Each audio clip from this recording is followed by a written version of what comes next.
conheci no âmbito da família, nas relações, né, de sociabilidade ali no interior do Ceará, e que ao longo da minha trajetória como estudante eu nunca tive aulas de literatura de cordel, né?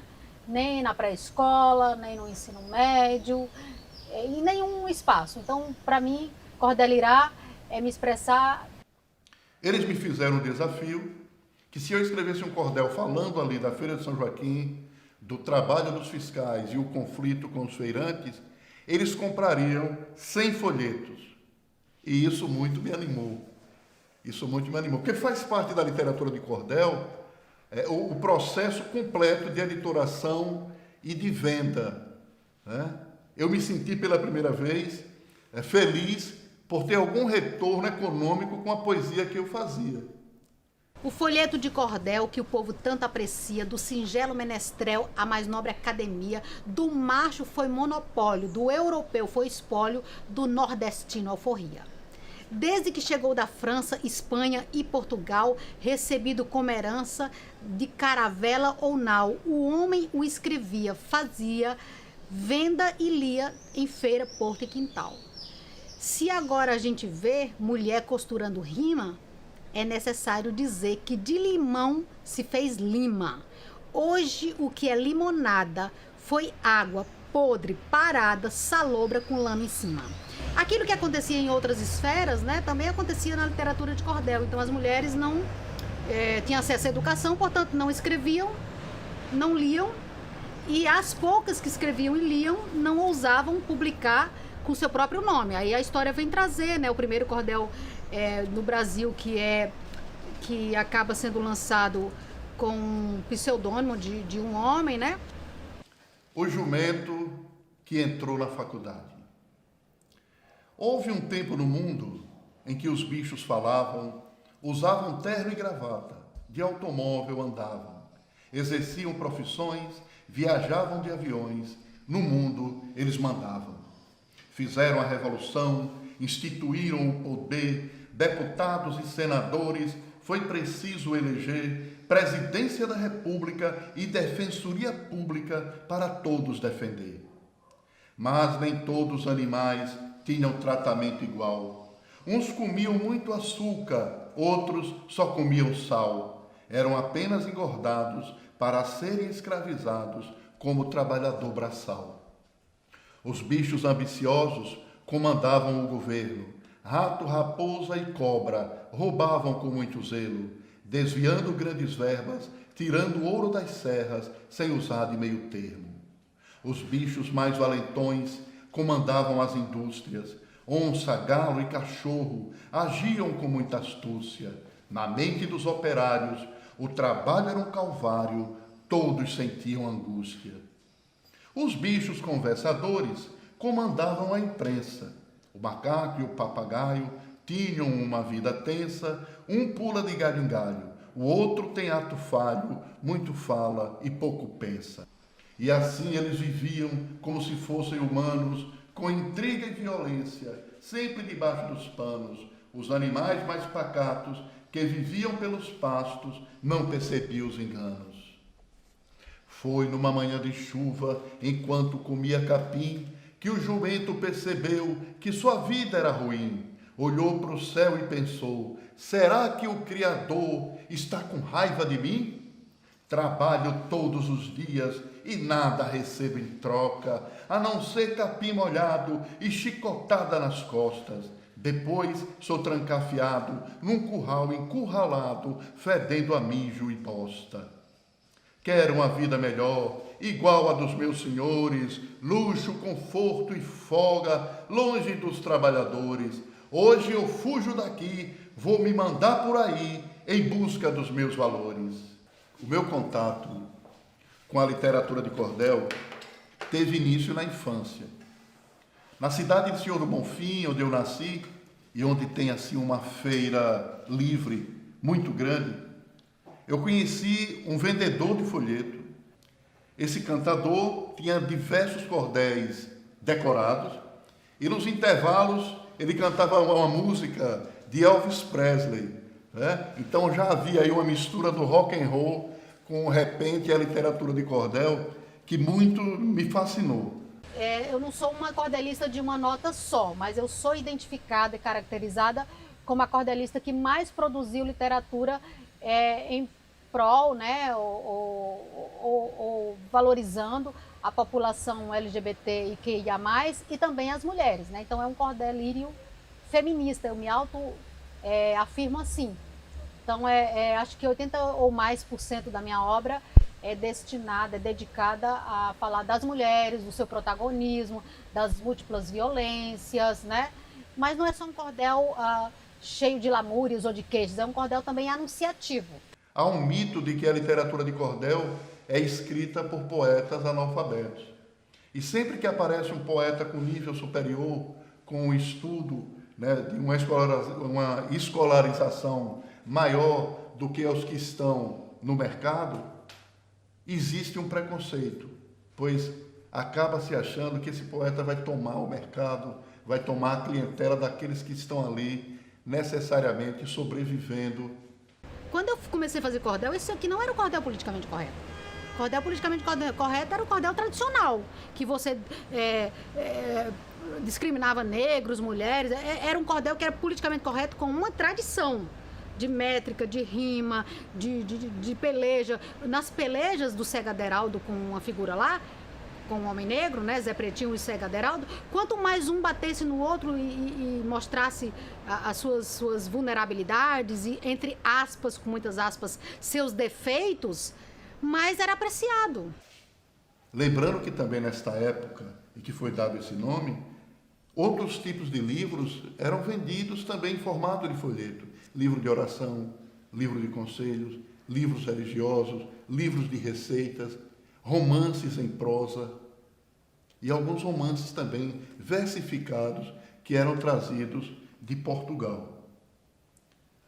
Outra coisa que a gente precisa lembrar a quem gosta da literatura de cordel é que obrigatoriamente a literatura de cordel ela não precisa ter xilogravura na capa. O que define a literatura de cordel é a forma de escrever. É a forma de escrever. Eu vejo polêmica entre colegas de que a literatura de cordel só pode ser chamada assim se tiver 32 estrofes no folheto. E aí eu digo, então a gente vai precisar usar uma régua para definir o que é literatura de cordel? Se eu colocar apenas 28 estrofes, não estou fazendo literatura de cordel? 100 anos de cordel. E lá dentro das estruturas estavam os acadêmicos discutindo, da USP, aquela galera lá toda, discutindo literatura de cordel. Eles descobriram o cordel, né? E aí lá fora estavam os vendedores. Lá fora, do lado de fora, não estava ladeado, não estava na mesa para falar eu fazedora, tu pesquisadora, etc. Então tinha as nossas mesinhas modestas dos cordelistas radicais, e tinha a mesa dos cordelistas que tinham status, que eram apadrinhados, né, e tudo. As editoras resolveram publicar cordel, elas selecionam, elas dizem, inclusive, quem são os melhores cordelistas do Brasil. E elas dizem a partir de quem? De uma pegada sudestina. De quem está nas academias. Então, tem a Academia do Rio de Janeiro, né, que é a mais importante, a mais influente, que só recentemente veio acolher mulheres, né? Algumas mulheres nordestinas e tudo. Enfim, então você vai ter aí muita gente fazendo cordel. Eu gosto muito dessa diálogo entre o repente e o rapper, né? Entre a literatura de cordel e o cinema, o teatro, etc. Mas o que eu não gosto é dessa apropriação mercadológica que se faz com a literatura de cordel, como se faz com qualquer outra arte. Então, assim, eu me coloco nessa posição de quem produz um cordel para distribuir, para torná-lo acessível, né? A literatura de cordel, ela é identificada pela maneira que ela é escrita. Ela tem uma métrica. Qualquer país que tem literatura popular, você vai encontrar lá os 7 sílabas, porque cabe dentro de um espaço de respiração. Estou de olho em você. Eu vou lhe pegar lá fora. Me empreste o seu telefone. Vou tomar café com pão. Então, dentro desse espaço de inspiração e expiração, cabem 7 sílabas. E essas 7 sílabas podem ser musicadas em qualquer ritmo. Se você optou por fazer a rima no 2, no 4 e no 6, na outra estrofe você não pode mudar esse esquema. Tem poetas que rimam os ímpares, 1, 3, 5 e o 2, 4, 6. Tem poetas que fazem rimas juntas, em pares. O 1 com 2, o 3 com 4 e o 5 com 6. Então, o próprio poeta define seu esquema de rimas. Quem mais criou esquema de rimas foi Patativa do Assaré. Se você der uma vasculhada na obra dele, você vai ver que ele criava diversos esquemas de rimas.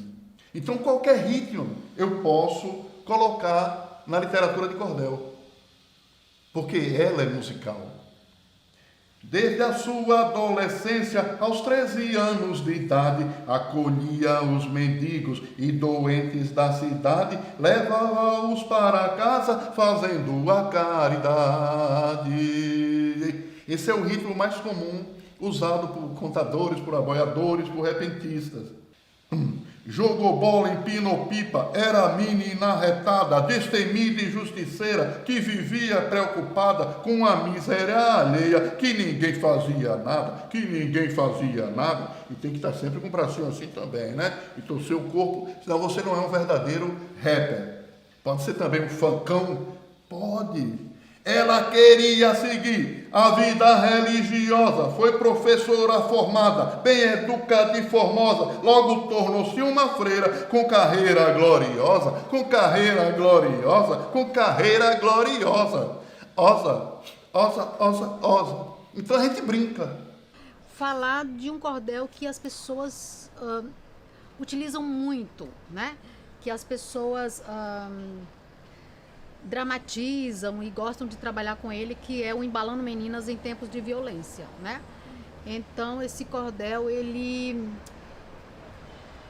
eu trabalho, né? Eu intertextualizo com músicas de ciranda, de roda, né? Na minha juventude, na minha infância, na verdade, era muito comum as meninas e meninos também brincarem de roda e aquelas músicas clássicas. E aí eu tomo emprestado as músicas e ressignifico, dando um desfecho lamentavelmente violento, né? Que a ideia era denunciar. Então, eu digo assim: uma é rica, de mavé, outra é pobre, de mavé. Escolhei a que quiser, pois ambas são agredidas a porrada e pontapé. E aí, como o cordel se chama Embalando Meninas em Tempos de Violência, eu vou utilizando outras cantigas de roda. O cravo brigou com a rosa dentro de sua morada, a rosa saiu ferida e o cravo a dar risada. E aí tem desfechos, né, de falando sobre aquela música Meu Limão, Meu Limoeiro, né, onde na brincadeirinha diz assim, que era no bairro do Limoeiro, lá em Juazeiro do Norte, né, em que ela vai dizer, né, que o pai dela acaba violentando ela. Ao chegar nesse grupo de pesquisa, me interessei por um livro publicado pela professora Edilene de Matos, sobre Cuíca de Santo Amaro, né? O tal poeta desbocado. E a partir daí comecei a escrever cordéis de uma forma frenética. Toda notícia para mim era motivo de fazer cordel. Porque cordel era chamado também de um poeta repórter. E mantive esse pique durante uns 10 anos. Hoje eu tenho praticamente publicado 180 folhetos de cordel. E o cordel noticioso ou circunstancial virou uma paixão para mim. Eu já tinha essa vocação para ser jornalista, já tinha trabalhado como jornalista provisionado no interior e comecei a criar títulos assim fantásticos, como O Buraco do Metrô arrombou com Salvador, O Dia em que Irmã Dulce rodou a baiana no brega, A baleia que encalhou no dia da parada gay, A mijada do baiano derruba concreto armado. Tenho aqui alguns outros folhetos. A mulher que virou homem para libertar o Brasil. Quando o Bahia foder, o Vitória vai fazer o curso A. E aí eu vou narrando essa história toda até chegar na década de 70 para enaltecer. Aí sim, a primeira mulher que escreve e subscreve o seu cordel. Somente em 72, Vicença Macedo Maia viria escrever depois Nasci o Verso de Saia. No estado da Bahia, deu-se a tal rebeldia que hoje não leva vaia. Então eu acho que falta um pouco mais as escolas baianas, a sociedade, né, brasileira como um todo, mas a Bahia se autoafirmar como sendo o berço, né, da literatura de cordel feminina. Quem que pese na Paraíba, no Pernambuco, no Ceará e em outros espaços, porque minha avó, obviamente, já produzia muito antes delas, né? Mas não escrevia e, portanto, não deixou registros, né? Então, assim, aqui a Vicença Macedo Maia, ela poderia hoje ser obra de uma pesquisa, de um filme, quem sabe. Eu estou aí lançando janelas, né, para estudiosos e estudiosas do tema, né? Então, Nasci o Verso de Saia. A exemplo de Cuíca de Santo Amaro, eu comecei a minha produção. Cuíca de Santo Amaro, o tal poeta desbocado. Pouca coisa se escreveu sobre a vida desse homem, e entre essas poucas coisas, que seu nome é José Gomes, nascido em Salvador, conforme documentou-se. 1907 foi quando ele nasceu, e em 64, o ano em que faleceu, Cuíca de Santo Amaro, para nós, nunca morreu. Estudou com os capuchinhos e o pouco que aprendeu o transformou em pessoa que cria o destino seu, sonhar em vencer na vida, e foi o que sucedeu. Foi numa tinturaria onde ele começou a perceber que no mundo o pobre não tem valor. Depois mudou de emprego e foi ser um cobrador. Sempre saía de casa com uma planta na mão para espantar mal-olhado por pura superstição ou para manter um contato com a natureza mãe. Depois, um produto novo incluiu no seu estoque uns livretos de poesia e, com pose de repórter, lia para a freguesia que comprava para sua sorte. Era hábito dos poetas de cordel venderem os seus livretos no meio da rua. Bom, então assim, aí a Bahia traz essa possibilidade de olhar outros sujeitos, outros corpos, né? Obviamente, vivendo aqui, eu também percebo alguns problemas, né? Algumas questões sociais que eu não via desde lá. E aí eu sou uma mulher que anda muito de coletivos, e aí eu fiz um cordel para homenagear as pessoas, os trabalhadores informais, né? Que entram e sobem dentro dos ônibus o dia inteiro para tentar ganhar a vida. E aí eu fiz um cordel chamado 3 é um real, né?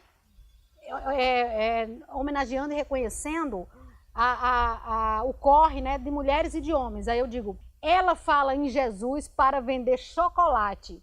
Ele faz sinal da cruz para vender alicate. Ela agradece ao motor, ele acena ao cobrador que também já fez biscate. Ele diz que tem caneta e capa para celular, ela diz que tem chupeta, brinco, anel e colar. Ele grita, olha o tridente. Ela exibe escova e pente, dizendo é para acabar. Ele traz doce de leite, ela talco para chulé. Ele vende uns enfeites, ela entra com picolé. Ele traz bronzeador, óculos e protetor, e ela tem creme para o pé. Ele mostra adesivos, ela passa com sequilho. Ele vende curativos, ela traz bolo de milho. Ele tem H2O, ela vende pão de ló. Ele traz batom e brilho. O dia todo é assim, e todo dia é igual. A batalha não tem fim na terra do carnaval. Ela e ele vão gritar, e a gente vai comprar, porque 3 é um real. Então essa é uma das influências de estar, né, cordelirando a partir de terras, né, soteropolitanas.